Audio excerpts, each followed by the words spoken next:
السلام علیکم ویورز، وہی پی ٹی آئی کے بارے میں ایک وہ جو شیر افضل مربت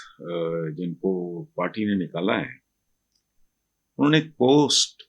شیئر کی ہے۔ وہ کہتے ہیں، میں ہمیشہ پی ٹی آئی اور عمران خان کے ساتھ وفادار رہا اور اپنے اصولی موقف پہ قائم رہوں گا۔ مجھے حالیہ فیصلے سے بہت دکھ ہوا جو ایسے محسوس ہوتا ہے کہ عمران خان نے یہ فیصلہ ان افراد کے فیصلہ دلوایا ان افراد نے عمران سے جنہوں نے مجھے کبھی پارٹی میں قبول ہی نہیں کیا۔ شیر افضل مربت کا کہنا ہے کہ اگر پارٹی نے اپنے فیصلے پہ نظر ثانی نہیں کی تو میں اسے عزت سے قبول کروں گا، لیکن کسی بھی قسم کی رعایت نہیں مانگوں گا۔ عمران خان میرے لیڈر ہیں اور رہیں گے۔ میری جدوجہد ذاتی مفادات کے لیے نہیں بلکہ پی ٹی آئی کی سالمیت کے لیے اور اس ویژن کے لیے ہے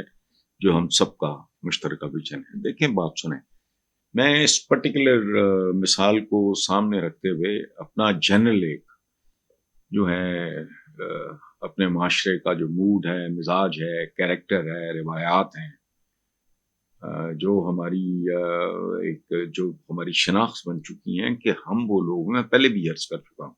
ہم ایک گلی میں اکٹھے نہیں ہیں، فرقہ واریت اپنے عروج پہ ہے، اذانوں کے ٹائم پہ اتفاق نہیں ہے، عید کے چاند پہ اتفاق نہیں ہے۔ تو ایک مقبول ترین پولیٹیکل پارٹیز میں اس طرح کی گروپ بندی جو ہے وہ حیران کن نہیں ہے۔ میں ذاتی طور پہ شیر افضل مربت کو میں اپنی ذاتی حیثیت پہ بات کر رہا ہوں، مجھے ذاتی طور پہ اس طرح کے لوگ، اسٹریٹ فارورڈ کھلی ڈلی بات کرنے والے لوگ مجھے بہت پسند ہیں، لیکن اس بات کا پورا امکان ہے کہ عمران خان نے یہ فیصلہ ان افراد نے دلوایا ہے جو کسی بھی وجہ سے، آئی ڈونٹ نو، وہ کہتے ہیں نا خدا واسطے کا بہر،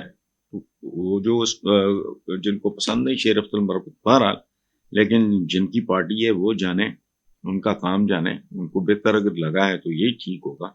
لیکن ذاتی طور پہ میں سمجھتا ہوں کہ پی ٹی آئی جیسی پولیٹیکل پارٹی کے لیے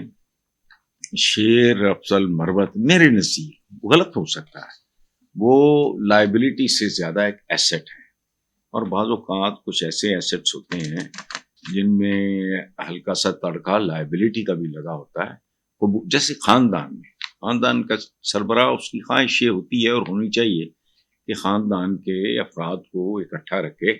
چاہے وہ ڈائمیٹرکلی اپوزٹ اوپینینز رکھتے ہوں، مختلف الخیال ہوں یا ایک دوسرے کے بہت زیادہ قریب نہ بھی ہوں، تو خاندان کے سربراہ کی تو کوشش یہی ہونی چاہیے کہ وہ ان کو اکٹھا رکھیں۔ بہرحال